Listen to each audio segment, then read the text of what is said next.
Hey, this is Mitch with MOC Central here with Joe the Pro. We're going to do a demonstration using our Pure Brake machine to do a brake fluid exchange. Joe, take it away. All right, we went ahead and pressed 1 for full service. Now we got quick, manual, or OEM. We're gonna go quick because we're about speed and getting things done. Now it's at the point of evac service for the master cylinder. So I'll find the red sleeve hose, connect it to the gun, and then we'll hit the command board start. We'll go over to the master cylinder. And what's cool about our brake machine is the instrument panel tells you step by step what to do. So we are on drain master cylinder. Remove the cap, insert the hose from the evac gun down to the bottom of the master cylinder. We're evacuating the master cylinder as we speak.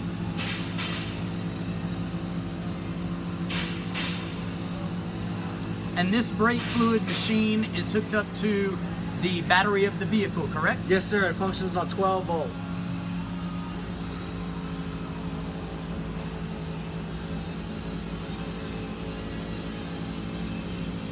All right, I got to as far as I can get in the master cylinder. I'll return the gun and the evac hose back to its rightful spot. Feed it in slowly so it does not tie up inside the machine. And then I'm going to press stop on the command board. After I press stop, then I'm going to attach the adapter, which is the 98468 adapter. This is going to go on the 2013 and up Ford F-150. I'll go ahead and lock the adapter in, tighten the wing nut down firmly. A lot of the times why this adapter will leak and fail the leak test is because the adapter is not tightened down for the wing nut firm enough. I got it on there pretty tight. I'll come over to the black service hose. I'll pull the black service hose all the way out.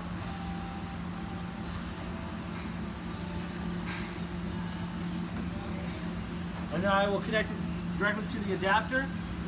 And I'll come back to the board. I'm gonna go ahead, I've done what it instructed me to do. Attach the adapter to the master cylinder, attach the black hose. Now we'll hit next, and then I will hit start. When I hit start, I'm pressurizing and filling the master cylinder at the same time. This is a 50-second countdown, and then it will go to an additional 10-second countdown of pressure only to make sure you have that wing nut tight enough. What if you do not? If you do not, you will fail the leak countdown, and also you may lose product from the adapter. It'll start spilling out from the master cylinder, and that's when you know to start tightening down the wing nut. So tightening it is definitely an important step. It is key to the brake flush being successful. Super. And is the countdown on the machine? Yes, sir. It's on the machine. It's at 16 seconds right now. This is on pressure and fill, and then it will go to an additional 10-second pressure only. And is this a service that can be done in quick lanes like the one we're at Phil Long Ford in Denver? Yes, sir. Phil Long Ford in Denver has recently been ranked as one of the top quick lanes in the Western United States. We really appreciate their cooperation and letting us use their facilities. All right, we're ready to begin the service. It is asking us to raise the vehicle up, connect all the 4 bleeders to the wheel cylinders, and open them a quarter turn. So I'm gonna go ahead and proceed with the next steps. Now, how do you know which one to do first? Which bleeder to open first? I'm gonna wheel the Pure Brake 4-wheel with the face panel facing the rear of the vehicle, and then I will stage it to where I can hook up the line in the correct order. And again, our machine can use .3 or .4 brake fluid. Anytime this service is performed on a vehicle with less than 50,000 miles, the customer gets a $4,000 warranty for the next 30,000 miles. If anything were to go wrong with the brake caliper or master cylinder, those parts are covered up to $4,000. If you choose to wait a little bit and you don't get this service done until before 100,000 miles, the warranty is $2,000 of coverage, same 30,000 miles, and our warranties can be renewed every 30K on our Pure Brake machine for as long as you own the vehicle. At this point, I'm gonna go ahead and get the Pure Brake staged ready, so that way I have it lined up. I face the face panel to the rear of the vehicle, like so. I'll roll it about halfway down. And when you're pulling out these service hoses for the wheel bleeders, make sure you pull out both at the same time. If you pull one out at a time, it'll make it to where they tangle up and tie up on each other. And then you'll have to open the hood and release the nada. So we're going to hook this machine up to all 4 wheels at once? Yes, sir.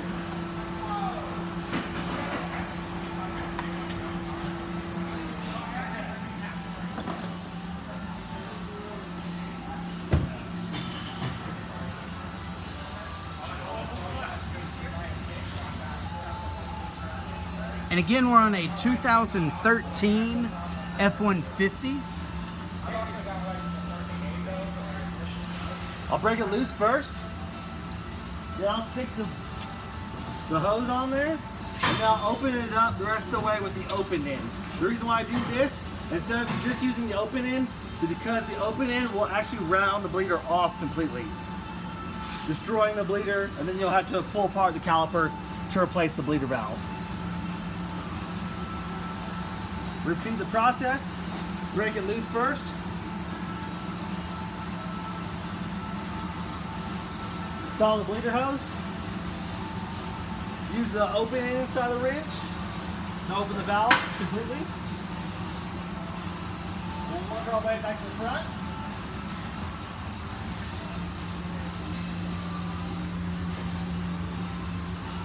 Again, using the closed end, we're going to break it loose first.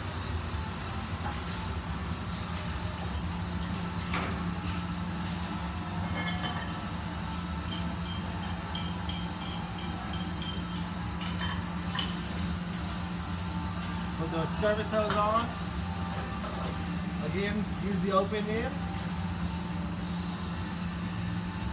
And again, for those of you who are new to our videos and what we're trying to accomplish, we want to do our mock services as quickly as we can for the technician while giving the optimal value-added service to the client.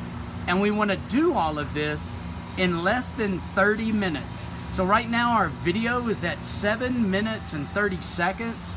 That's what it's taken so far to do what we needed to do under the hood first, and now attach all of this to the truck itself. So we're back at the instrument panel. Tell me what I'm seeing. We got it ready. So now at this point we're ready to hit next. We're gonna go ahead and hit next. After we hit next, then it's gonna ask us if we're ready to start the service. We're gonna go ahead and hit start.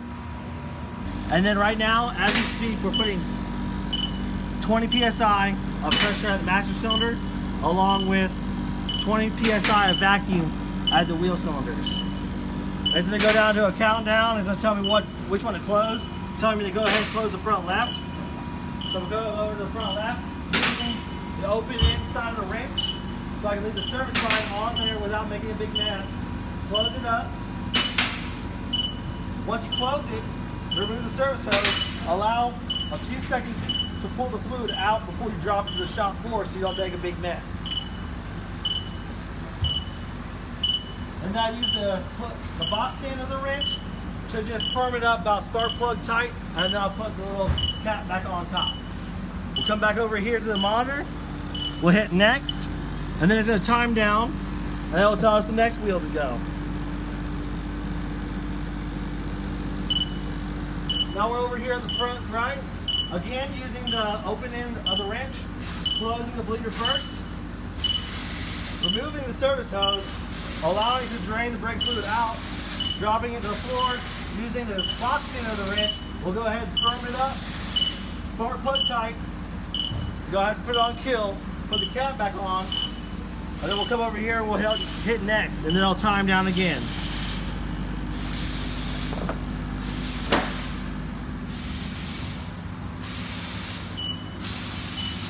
Yet again, we're gonna use the box or the open end. Close the bleeder first, pull off the line, allow it to clear the line. Use the box pin to tighten it the rest of the way. And put the bleeder cap back on. Next on the board, control board yet again. We're on the final time down.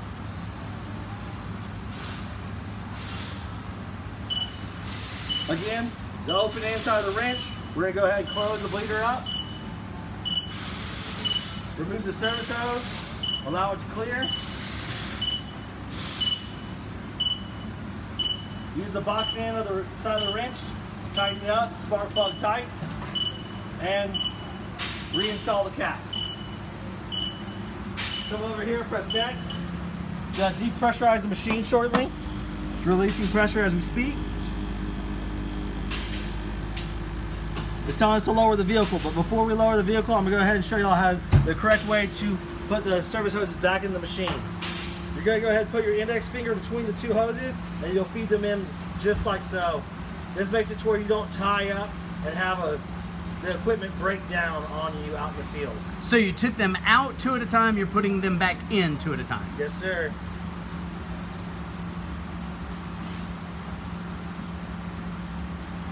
And we'll repeat that process again on this side too.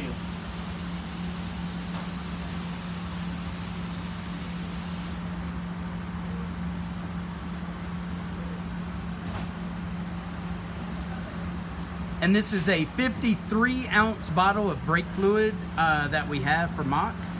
It will do a complete fluid exchange, so we're not shortchanging the customer, which is very important. And now I'm moving the Pure Brake back out from underneath the vehicle.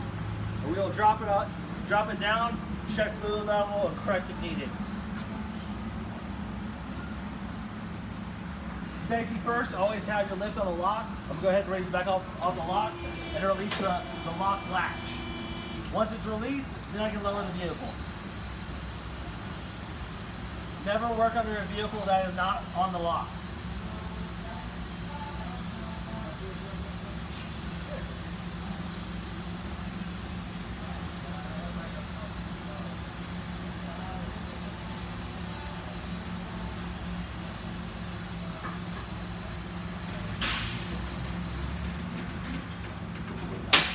All right, we're just about finished up now. Remove the hoses from the wheel cylinders and lower the vehicle. We accomplished that task. We'll hit next. Check to see if the brake pedal is firm, so I'll go ahead and open the door. Pump the brake, make sure it feels pretty firm. I got a firm brake pedal. Now, what if it wasn't firm? If it wasn't firm, you'd feel it. It'd be very spongy, and maybe even go to the floor. If it was for that purpose, I would have to start it all over again to complete another brake flush. But we got a firm brake pedal, so we're good. So we're gonna go ahead and hit next on that screen. This is the final step. This is remove, add, or next. If we're right on the money, we're gonna hit next. If we're low, we're gonna hit add. If we're over full, we're gonna hit remove. We're gonna come over here and check the master cylinder. First, we're gonna start by disconnecting the pressure hose, releasing the wing nut first before we remove the adapter. If we don't release the wing nut first and then remove the adapter, we can tear the O-ring. I'll remove the adapter. We're about a ½ inch under the full mark, so we're gonna come back over here to add. I'm gonna use the fill evac gun. I'm gonna connect to the service hose over here. Place it in the master cylinder so that way I'm not spilling all over the truck. Come over here, press add. And then I'm gonna power up it by hitting start. When I hit start, I'm sending pressure to the pressure hose, and I'll be able to fill the master cylinder to the desired amount.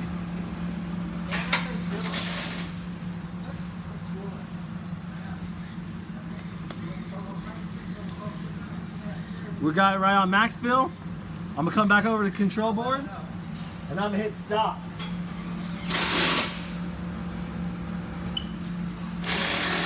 The next thing I'm gonna do is I'm gonna hit escape. And the final step I'm gonna hit is next. When I hit next, the very remainder of the brake fluid is clearing through both manifolds and pumps through the machine, making it to where we do not have no cross contamination between dot 3 and dot 4 or dirt or water in the system of the next vehicle. And all of that took 15 minutes. That is how to do a complete brake fluid exchange on an F-150. Again, this is Mitch and Joe the Pro. Until next time, we'll see you later.